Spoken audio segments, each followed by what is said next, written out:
Chers élèves, bonjour. Au cours passé, nous avons amorcé la nature ou catégorie des sujets.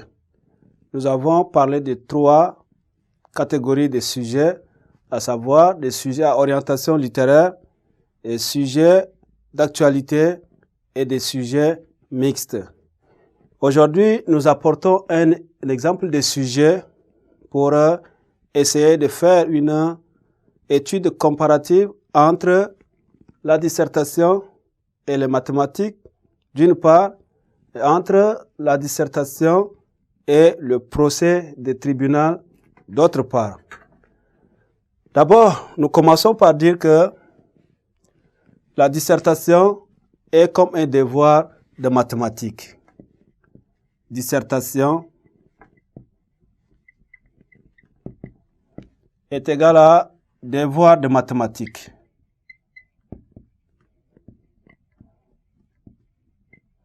Et pourquoi nous comparons la dissertation à un devoir de mathématiques?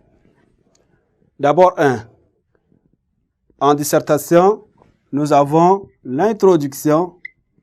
Et à quoi correspond l'introduction en mathématiques? L'introduction en mathématiques, c'est l'énoncé du problème. On vous donne un devoir de mathématiques à partir de l'énoncé du problème.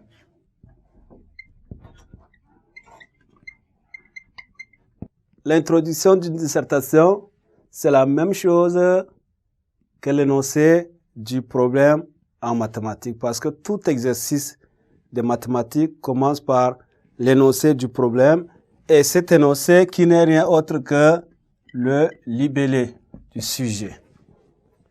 Tant qu'on n'a pas le libellé du sujet, tant qu'on n'a pas un problème en mathématiques, on ne peut pas traiter. De la même manière, il faut d'abord une introduction, pose le problème pour qu'on puisse traiter.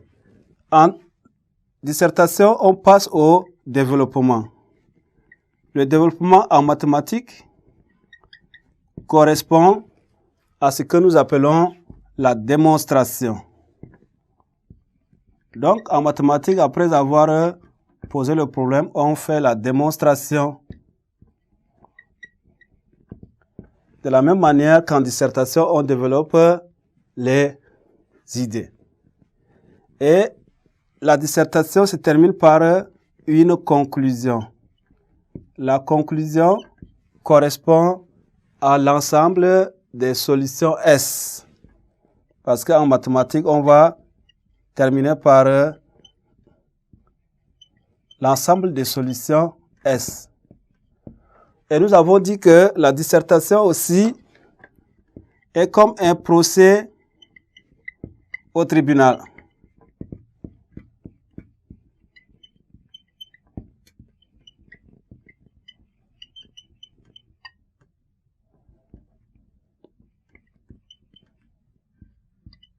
Est comme un procès au tribunal. Qu'est-ce qui se passe?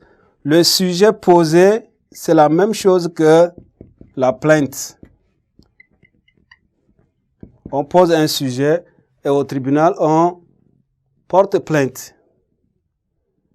Après avoir donné le sujet en dissertation, on revient, on introduit. On introduit de la même manière que le juge prend la parole pour introduire le problème, dont l'introduction correspond au mot du juge. Après avoir introduit, si nous sommes dans le plan dialectique, on va aborder la thèse. La thèse correspond ici à l'argument du plaignant. Donc le plaignant expose ses arguments.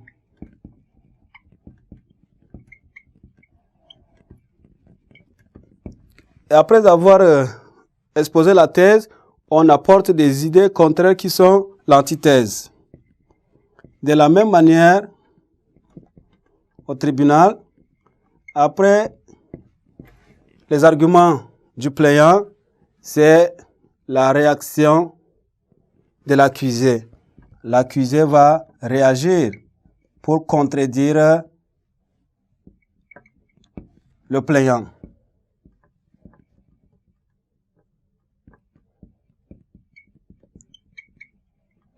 Autrement dit, les réactions de l'accusé sont l'opposé des arguments du plaignant, tout comme l'antithèse s'oppose à la thèse.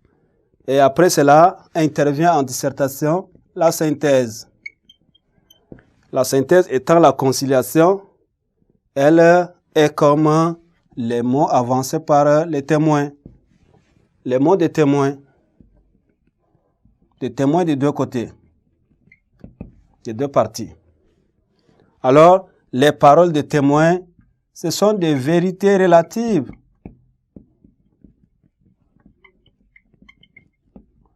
Voilà comment ça correspond.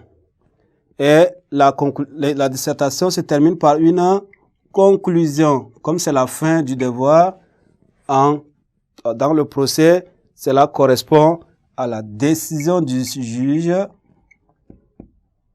Décision du juge, ou ce que nous appelons le verdict. Voilà, vous avez vu comment un devoir de dissertation se traite exactement comme un procès au tribunal ou comme un devoir de mathématiques. Donc, il y a comparaison entre ces deux choses. Merci de votre attention. Au revoir.